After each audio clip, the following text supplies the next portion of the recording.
This did nobody ask, did nobody check him for no steroid? I said, he had quick hands, he would hit. I said, why y'all ain't checking for steroid? He ain't checking steroid. And then... You think he was on steroids? Of course he was on steroids. What we don't talk about is, Canelo. Steroids. Responsible for the performance-enhancing drugs that are being used by fighters that fought in his gym. Specifically, off the top of my head, you have Canelo Alvarez. Canelo Alvarez had popped for clenbuterol. Boxing icon Evander Holyfield has thrown down a bold challenge, hinting at possible steroid use by Canelo Alvarez. With anticipation building ahead of the Canelo versus Terence Crawford clash, Holyfield's striking comments have sparked a storm of debate and speculation throughout the boxing world. Greatest Mexican boxing fights of all time, in my opinion. Yeah. So I feel like I'm 100% confident in myself. If Canelo was 100% confident in himself, I don't know why he wouldn't fight me.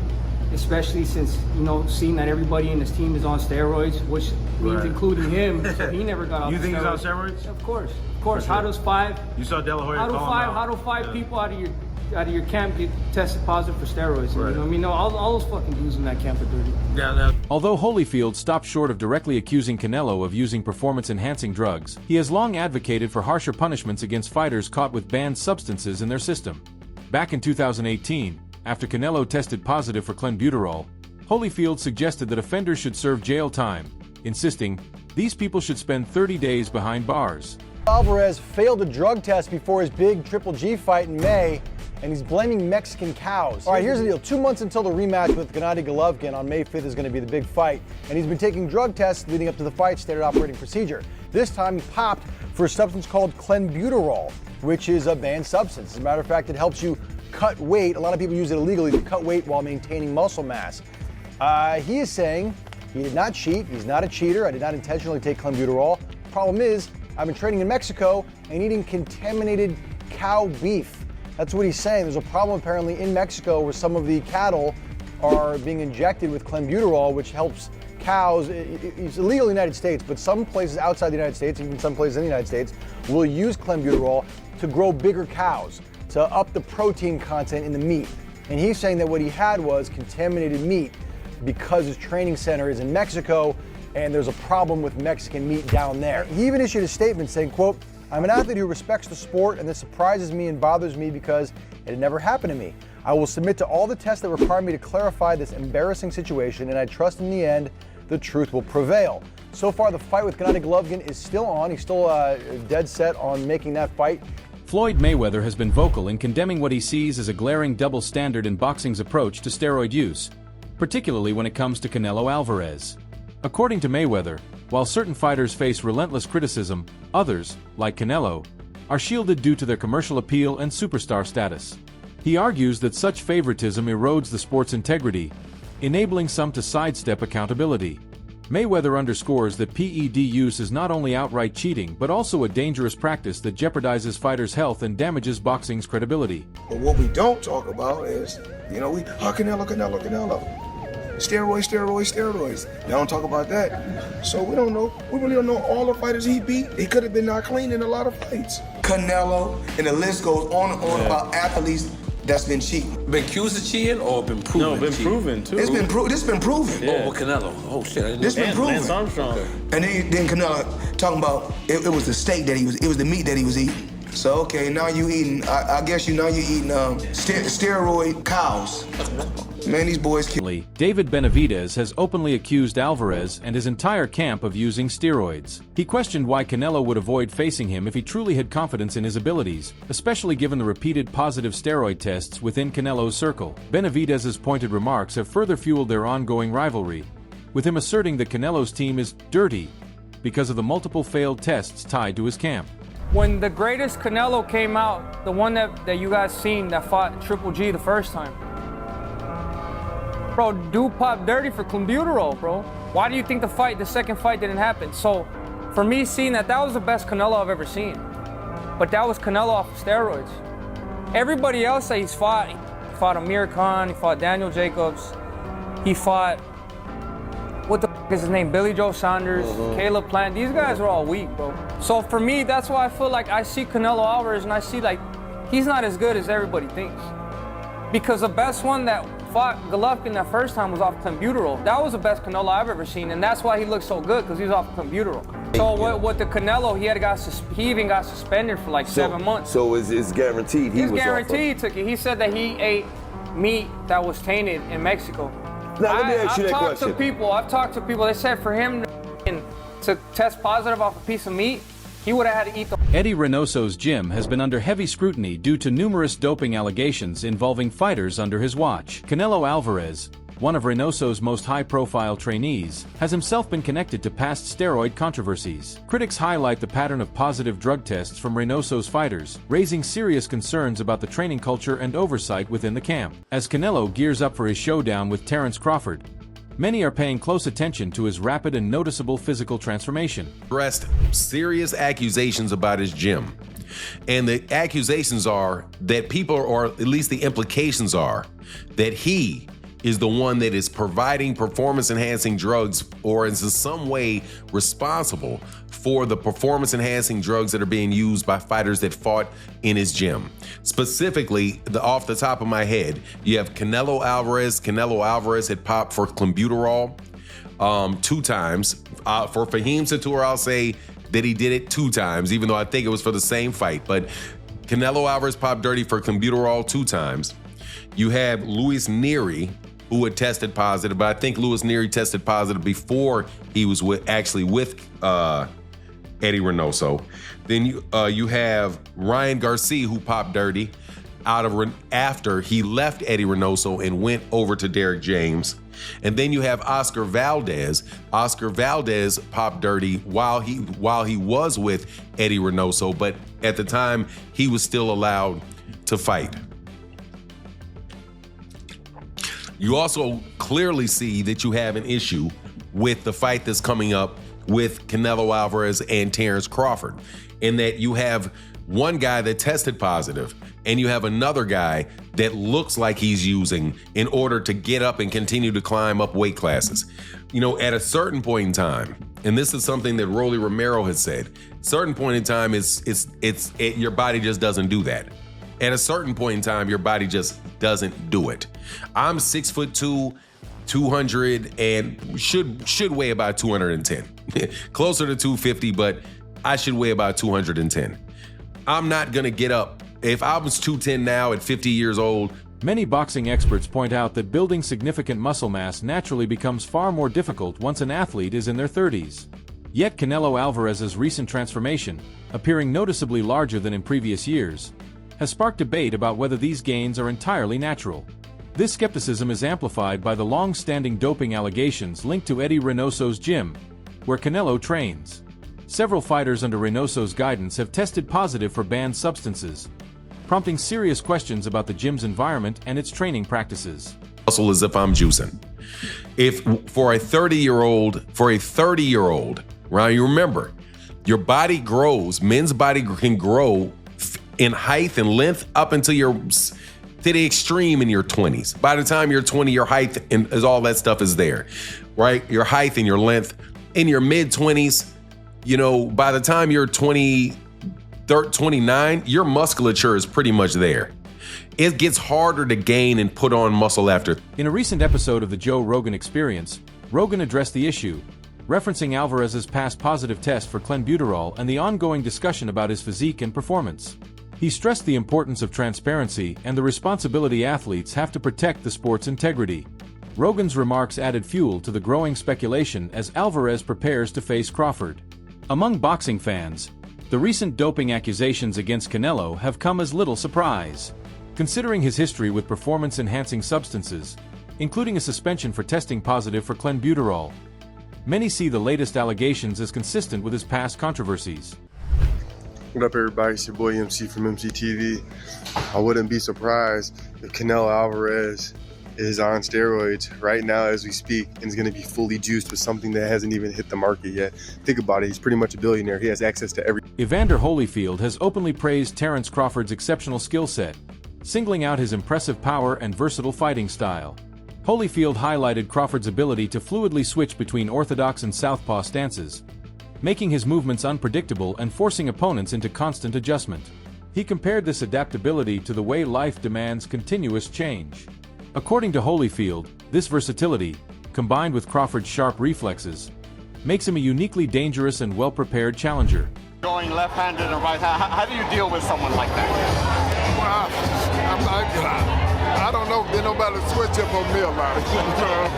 So it's hard for me to say, but I know life is about adjustment. You have to make adjustment. To be successful, adjustment is always going to be the difference between how far you going to go. And this is the last one because I just thought of something. Obviously, Fury Usyk, a lot of people are talking about for undisputed. You know, you were a smaller guy, and you almost beat. A lot of people thought you beat Nikolai Valuev, who's even taller. I just did. Even taller than Tyson Fury. How does a small guy Usyk defeat a tall guy like Tyson Fury? Terence Crawford's longtime trainer, Brian "Bomac" McIntyre, has voiced complete confidence in their fight plan. He explained that their training camp has been methodical and exhaustive, ensuring no detail is overlooked. While acknowledging Canelo's world-class abilities, McIntyre believes Crawford's adaptability and tactical discipline will be the deciding factors in neutralizing the advantages of a naturally bigger opponent. I'm confident that he's going to get the victory. Second of all, I'm just happy for him and the team. So, you know, the world can see once again why he considered the best pound-for-pound fighter in the world. There was many a time where he was maybe struggling to get certain fights, and then he had to almost kick that door down. Is it nice to see him sort of getting the fruits of his labour now and getting that generational wealth off the back of what is, obviously it's a hard career boxing, you don't get given anything. Definitely that. Definitely good to see him get, like you say, fruits of his wealth. Get me fights that, again, will show the world why he's the best fighter in the world. Show the world why he's the best fighter in the world. I'm just happy for him, man. Nico Ali Walsh, grandson of the legendary Muhammad Ali, has also weighed in with insights on Crawford's preparation for Canelo. Walsh revealed that Crawford has been sparring with significantly larger fighters to adjust to the physicality and pressure Canelo is expected to bring. This deliberate approach ensures that Crawford is not stepping into the ring unprepared for the size and strength difference. According to Walsh, this strategy highlights Crawford's dedication to refining his skills and conditioning to compete effectively at super middleweight, proving he is leaving nothing to chance in the face of Canelo's imposing presence. 20 people with Canelo before Canelo's last fight, but then after Canelo's last fight, it seems like it's more 50-50 now. So everything is just the build-up for that fight is just going to be absolutely magnetizing. Like that fight, it's garnered so much more buzz after Canelo's last fight, and Bud is Bud. He's one of the greatest fighters in boxing history. He is one of the greatest fighters in boxing history. So it's going to be a fight. It's going to be awesome to watch. Have you sparred any of them? I haven't sparred Bud yet. I haven't been in Canelo's camp. I've met Canelo a few times. I love Canelo's team. Canelo's one of my favorite fighters. He's been my favorite fighter for the longest time. But, you know, I have to be Team Bud because me and Bud are cool, and I have so much belief in Bud, and I know who he is as a fighter. He is one of the greats. So he could do anything, he wants. And being around both of them and seeing how they work and train and things like that, what makes both of them the fighters they are, in your opinion? I've watched Bud, so for Bud in particular, he's calm in everything he does, and that kind of calm is scary to watch because it shows experience. You can see that he's been doing this for decades. You can see it with his shadow boxing. You can see it.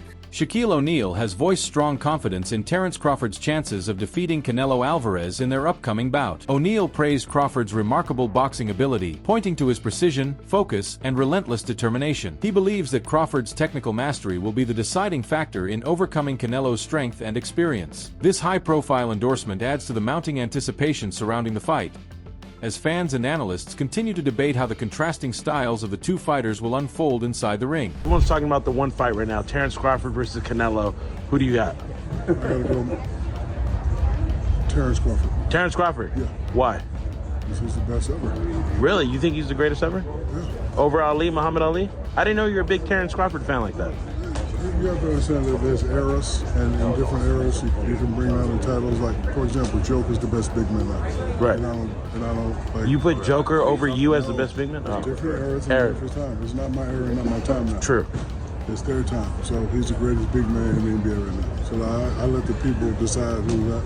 But right now, Terence Crawford is the best. So and Floyd, because Floyd has never lost. So how does Terence beat Canelo? Decision? He's or gonna knock him out. He's going to knock Canelo out? Yes, man. So they're going to have the fight at the Vegas Stadium, Raider Stadium. You're going to be there? I heard it was off. No, it's back on. Okay. Now yes, it's back on. It's in September 13th in Vegas. Yeah, I'll be there. You'll be there. Front row? Of course. All right, cool. You're the man. At the same time, several boxing analysts have noted a clear difference in experience between Terence Crawford and Canelo Alvarez, particularly when it comes to their histories in different weight divisions. Crawford, celebrated for his adaptability and ring IQ, is stepping up to super middleweight for the very first time, a leap that brings both opportunity and risk. Canelo, in contrast, has a deep resume in this division, having already unified all major super middleweight titles. There's no Triple G on Bud's resume. There's no Trout on Bud's resume. There's no Daniel Jacobs on Bud's resume. Canelo is the one that's fought the elite level opposition. It's Canelo that fought Laura. There is no Laura on Bud's resume. There is no Laura on Bud's resume. Bud has never faced a multiple division champ. Bud has never faced a multiple division champ. Yeah, but Bud is an elite boxer. So you're an elite boxer, but you haven't fought elite boxer. Trainer Robert Garcia has observed what he describes as a dip in Canelo's explosiveness compared to earlier in his career. Garcia believes this slight decline could provide a critical opening for Crawford. He emphasizes that in boxing, timing can be everything, and Crawford might be stepping in at just the right moment, when Canelo's sharpness is not at its highest. This view paints a scenario where recent form, momentum, and tactical execution could outweigh pure experience. Because it's a fight that most of the people don't give Crawford a chance because of the size, but he's got skills, man. He's got skills. He's got good speed, good footwork. That's why I do give him a chance. You do give? I do give Crawford a chance, of course. Canelo's last few fights, he does his work. He gets work done, but never does that little extra to please or to he knows he doesn't need to anymore, so he's just comfortable enough with just securing the win. He became a businessman, and I think that could be something in favor of. According to respected boxing pundits, Crawford's greatest weapon in this matchup will be his adaptability. Known for seamlessly switching between orthodox and southpaw stances, he disrupts opponents' rhythm, creating unexpected angles and openings. This versatility enables him to dictate pace and exploit weaknesses as they appear. Against Canelo, such adaptability will be vital. Crawford must constantly adjust to his timing, power, and defensive strategy, finding cracks where opportunities are rare. His ability to stay a move ahead in this high-stakes chess match may determine the outcome. Crawford, on the other hand, he has been walking down his fighters, and people don't see that but me. For some reason, when I had that tape, people were screaming cap. And it's like David Evanesian, Errol Spence, Sean Porter, Gamboa, a meme machine. Even against Madrimov, the way he won the fight was by fighting. It wasn't Floyd Mayweather sticking. This guy has been too athletically gifted, and I mean explosive, hard punching, and too strong for his ops. When he's in orthodox, he boxes more. When he switches, he becomes a puncher. And now he's coming out southpaw. He ends you. He is not, you gotta watch him fight. He does do athletic things where his hands and his feet work together and he catches you for sure. But what he mostly do is he punishes and he bullies his op because he walks you down and whips your ass. He's an ass whip. Do you believe Canelo is using performance-enhancing drugs ahead of the Crawford fight? And should past allegations influence how we judge a fighter's current integrity?